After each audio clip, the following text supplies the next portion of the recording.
And then of course he talks of in the slow process of evolving spirit. In this line, you have the entire spiritual philosophy of Sri Aurobindo. In the slow process of the evolving spirit, evolving time, evolving spirit, what you want to call it, you see. Now, he is giving a purposeful adjective, slow process. The process is purposefully, deliberately slow. He is not in a rush, not in a hurry. That thing should be hurried up and then got done. It is not that the spirit should immediately evolve and the supermind come down here. No, no, no. Because what more? Yes, there is still a lot of to be done here, you see. Slow because every small detail has to be attended.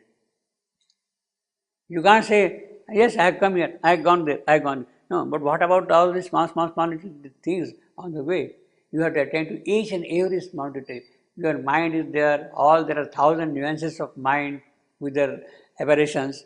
You have got vital is there with all the distortions there, every little detail. Otherwise, anything can become a point of emergence and revolt.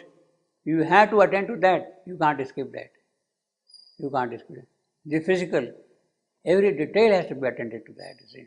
Therefore, in fact, the word slow, Sri Aurobindo repeats several times in the life divine. Slow evolution, slow evolution, slow evolution. The word slow stands here for attending every detail in the process of evolution. In the brief state between death and life, state, I think it is about how many? 600 meters from one place to the other place, the measure of distance. Stadia, see from the word stadia comes from that, here, stations. In the brief state between death and birth. Now he speaks of death and birth, not of birth and death.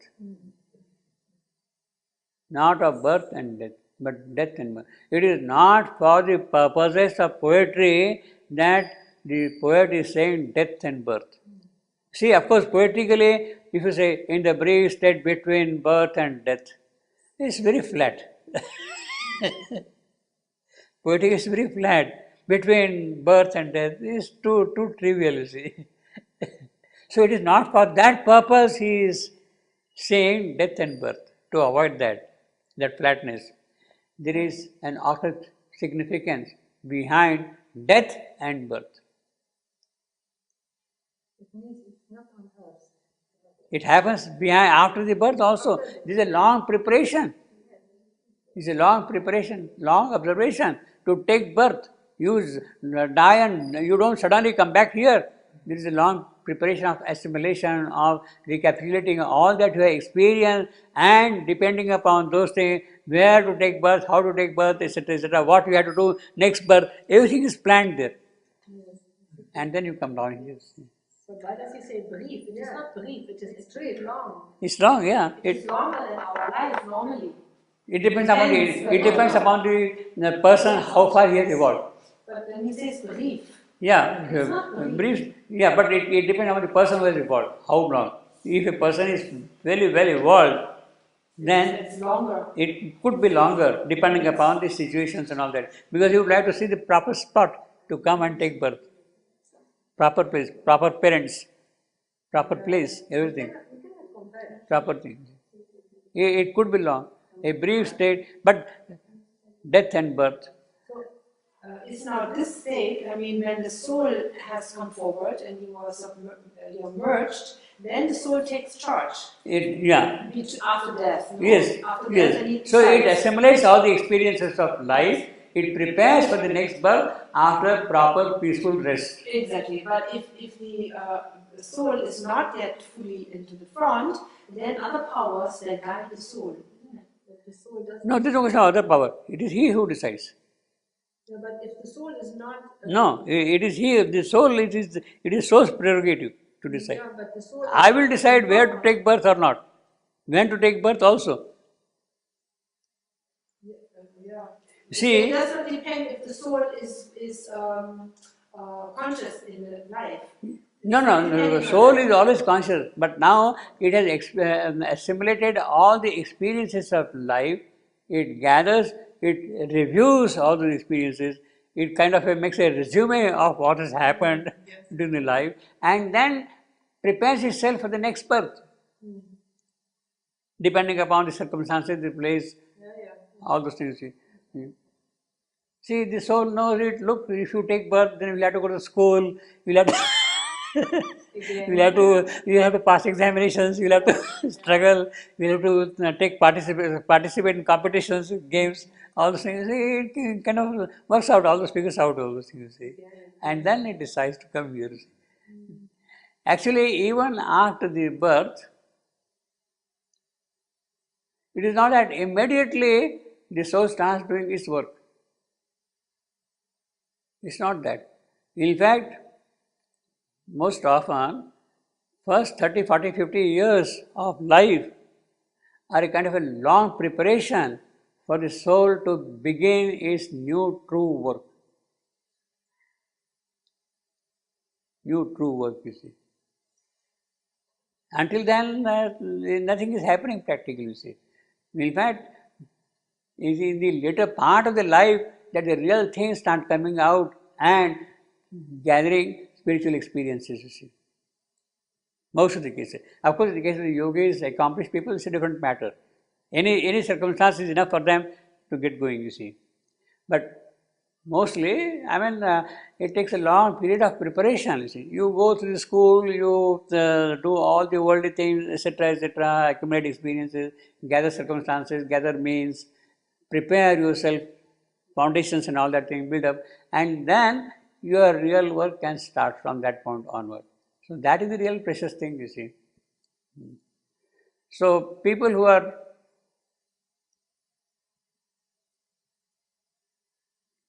going to contribute work, they should really wish for a longer life, because then only the work can start. Longer life for work, not for enjoyment in the vital sense, obviously, you see, in that sense. Actually, on one occasion, I don't know if it is true or not, but this is what I think it's true also. Amal Kiran. In the case of Amal Kiran, you know Kidi Sidna. He said, "Mother, I had done enough now. I had done this thing, that thing. I want to go away." He was hardly 50 or so at that time. My kid, mother said, your life has yet to begin. See, your life has yet to begin. You see. Then only the true spiritual content will come out and express themselves in life. That is what you have to do. In the brief stage between death and birth. There is a quotation here with me from Annie Besant about this brief state between death and birth, you see. In the long interval between death and birth, she says, between death and birth, the experience gathered on earth is woven in the invisible worlds, obviously, into the fabric of the soul. The soul assimilates all that thing. When the germinal spirit comes back to earth, after that assimilation, comes back to earth, it comes with this soul clothing. Whatever it has gathered, assimilated, it is in that clothing. It comes with this soul clothing of qualities woven out of the experience in its previous life on earth. A brief, now with all that thing, yes, with all that thing, what happens is ultimately it is only a first perfection stage is reached at last. This is only the first stage of perfection with all this preparation, you see. In fact, we don't know how many stages are there beyond, because you have to finally deal with the inconscience. And the inconscient too is infinite. The more you probe, the more you plunge into it, the more and more of it shows itself up. It is the Supreme Himself in that form, and therefore it has all the qualities of the Supreme in that form present there. So the more and more you plumb, the more and more it shows up precisely. The inconscient too is infinite. So the discovery of the soul, the rushing of the divine energy into you, that is, my dear friend, only the first stage which you have attained. You see. A first perfection stage is reached at last. Out of the wood and stone of our nature stuff, wood and stone out of our nature stuff, because it's talking of slow process of evolution.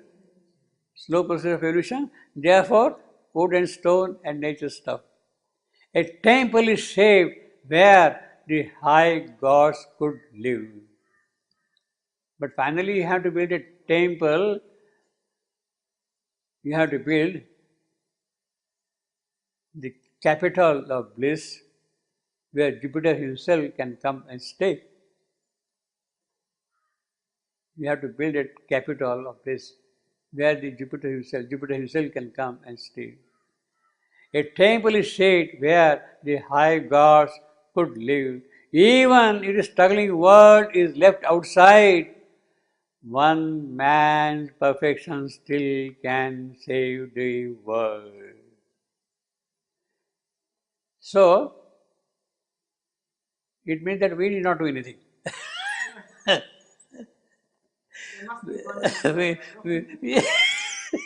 I am not that one man, so I don't know whether you are. You don't feel that. Save the world. Even in the struggling world is left outside. So who cares about that thing? In other words, Savitri is now marked as one man. Savitri is marked as one man. She has to attain perfection in order to save the world. In order to save the world. Savitri has been marked already here as the perfect man, as one man, you see, to save the world. In other words, Savitri, yes, you have discovered your soul. All those things have happened, but that is not going to save the world. You are finding the soul and housing the divine energy in your soul. Sorry, that is not going to save the world because that is not perfection. What about your outer nature? What about your physical nature? Your inconscient stuff, the birth in which you have taken birth, the place where you have taken the birth. One man's perfection. So this is basically directed towards Savitri. Savitri, you please get up, get ready now to do further yoga. Your yoga has not stopped with that. And when that perfection is attained, then there is a new proximity to the skies, then you go closer to heaven, go closer to God, do divine things. That sky stands for the superior quality, superconscient working here. A first betrothal of the earth to heaven. So, what are the three things will happen? One man's perfection, what will happen? It would mean a new proximity to the sky, betrothal of earth to heaven, concordat between truth and life, and with that then camp of God pitched in human time. So these are the steps which will take place, you see, after that, you see. There is a new proximity to the sky, a first betrothal engagement between earth and heaven. Yes, this is the engagement now. You are now ready to be the bride. A deep concordat and understanding. A document is prepared for the marriage of truth and life. Truth and life, which is not there now, you see. With all that, then a camp of God is pitched in human time. When that is ready, then yes, God can come establish himself here. He can work here. So naturally, if they see the objective, first betrothal is important. It has happened, but you have to go beyond that. You have to go to the perfection, and therefore, whosoever he is there, this mind is wise enough to raise a cry, "Oh soul, my soul, we have created heaven." But it's too early. It's too early. It cannot be there. This is the first betrothal after that, you see. And you have to go still long way beyond that, you see. What more, if more still must be done. That more here described here. What more, this is what?